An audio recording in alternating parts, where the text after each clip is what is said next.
Hukum. Apa kabar? Bertemu dengan saya Cici Sophie, dan yang pasti saya nggak sendiri. Setiap minggunya selalu bersama dengan mitra saya, abang kita, Bang Dendi Zuhairi Finsa. Apa kabar? Assalamualaikum Bang. Alhamdulillah baik. Cerah ya, secerah hatinya Abang Dendi kayaknya. Cara hatinya saya, panasnya mentari menghangatkan kita. Asik. Oh.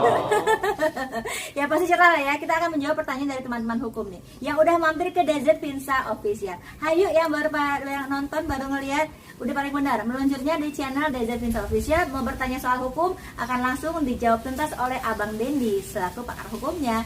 Yuk Bang, di komentar channel YouTube kita sebelumnya banyak sekali yang sudah bergabung dan berkomentar. Muhammad Hakiki, mantap Bang, sukses terus. Ada juga Bilkis, Curug Tengah, apa kabar? Ini di Bengkulu ya, Curug Tengah ya? Ya. Curug Tengah di Bengkulu. Terus juga ada Asyifatul Hamdi, sukses Bang Dendi, terima kasih. Ini ada pertanyaan dari Edi Kuswoyo. Abang Dendi, apakah harta gonogini mutlak pembagian 1/2 bagian harta? Kalau ngomongin soal gonogini ini kayaknya menarik nih Bang Dendi. Menarik bagi orang, bagi pengacara menarik. Bagi yang berpisah, enggak lah ya. Enggak menarik gitu ya, karena sudah berpisah, terus hartanya harus dibagi lagi. Iya, kalau Dibagi banyak dua. mending. Hah? Kalau dikit gimana? Apalagi misalnya motornya cuma satu, hartanya cuma motor. Dipotong- Gimana bagi duanya? Potong nggak mungkin ya, Say? Dipotong aja potong. Iya, lanjut Bang Dendi. Baik, apakah harta gonogini itu mutlak dibagi dua? Jadi dalam undang-undang perkawinan ya, pasal 35 itu undang-undang perkawinan harta bersama. Harta bersama itu bubarnya salah satunya adalah perceraian. Nah, dalam perceraian kalau sudah bercerai maka suami istri itu hartanya itu dibagi dua. Itu menurut sesuai dengan pasal 128 KUH Perdata.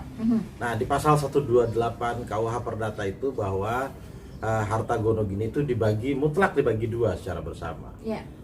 Jadi kalau bercerai harta gonogini ya mutlak dibagi dua antara pasangan yang berpisah itu, suami dan istri itu. Pertanyaannya apakah mutlak? Nah, ini yang menarik.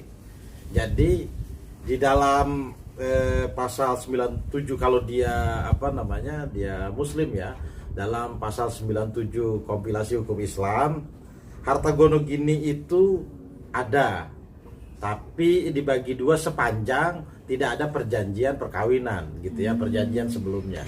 Jadi maka harta gonogini tadi bisa jadi tidak mutlak buat kedua belah pihak apabila sudah ada perjanjian pranikah. Sekarang kan lagi tren ada perjanjian pranikah. Banyak tuh trennya. Jadi namanya perjanjian pranikah, mereka tidak, jadi hartanya tidak menjadi lagi harta bersama yang harus dibagi dua kalau mereka berpisah. Itu karena ada perjanjian pranikah.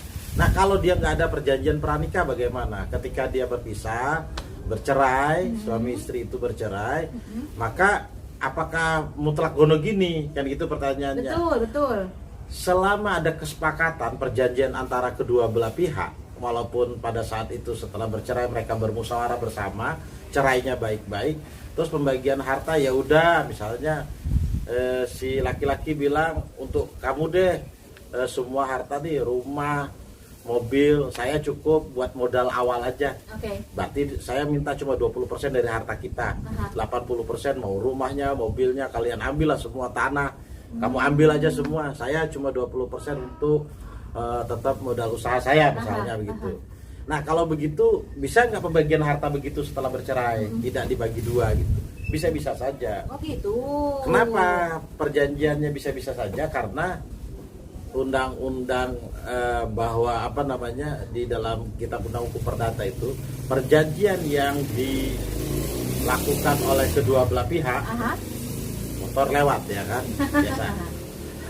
Itu di pasal 1338 KUH Perdata, perjanjian antara kedua belah pihak itu seperti undang-undang yang mengatur. Oh gitu. Dia kedudukannya sama seperti undang-undang. Oke, tapi kalau misalnya nih ketika menikah nih Bang Denny, berkembang pertanyaannya kali ya.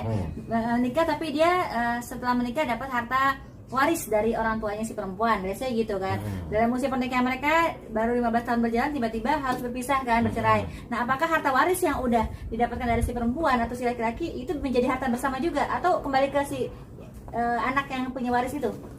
Jadi itu namanya harta bawaan. Oh, oke. Jadi harta bersama itu adalah harta yang didapat ketika mereka setelah bersuami, setelah bernikah. Setelah suami istri. Setelah menjadi suami istri. Jadi kalau harta waris buat suami, harta waris buat istri, ya. itu bukan harta bersama. Oh. Atau perolehan harta adalah istrinya ini pekerja dulunya atau pengusaha dulunya. Betul.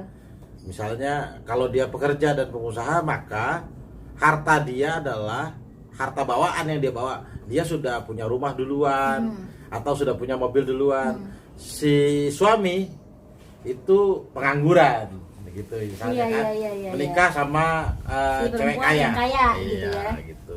Maka ya itu hartanya istri, tidak menjadi harta bersama. Bukan gonok gini karena si Bukan laki-lakinya gonok nggak gini. kerja juga, pengangguran kan gitu. Pengangguran. Nanti setelah menikah ternyata si suami makin cerdas usahanya karena menikahi si istri tersebut misalnya, maka itulah yang harta bersama. Tapi harta yang dibawa oleh istrinya tadi bukan harta bersama. Oh iya, baik. Ini udah menjawab ya pertanyaan dari Mas Edi Kuswoyo yang udah mampir ke channel Desert Pizza Official. Nah terakhir Bang Dedi, ini buat teman-teman hukum nih. Ayo dong kasih wejangan hukum, Cia ya lah. Kasih tahu sama orang-orang buat melek hukum, jangan malu buat bertanya. Monggo. Ya setuju. Jadi ada persoalan-persoalan bisa ditanya. Memang tanyakan saja. Terkadang yang sulit tuh bertanyanya aja sulit gitu kan. Saya banyak mendapatkan WA, telepon atau DM gitu ya, email yang bertanyanya aja sulit, maunya telepon gitu.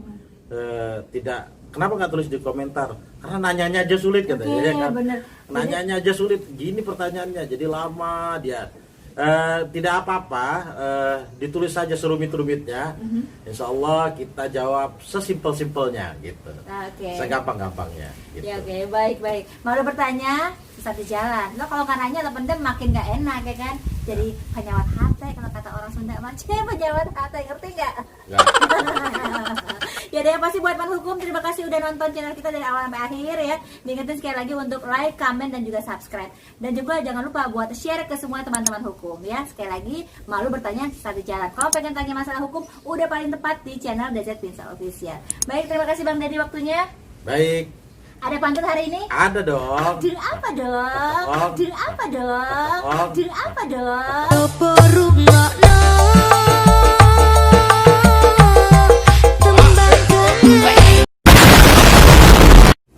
Si Ali pergi beli kebab. Cakep. Kebabnya untuk mancing ikan. Cakep bang. Bagi teman hukum, pertanyaan yang belum dijawab, sabar saja nunggu antrian. Cakep. Mantap. Terima kasih buat semua teman hukum. Jangan lupa terus like, comment, dan juga subscribe. Tekan tombolnya, tekan loncengnya ya. Terima kasih Bang Dedi. Terima kasih. Assalamualaikum warahmatullahi wabarakatuh. Waalaikumsalam. Bye. Bye.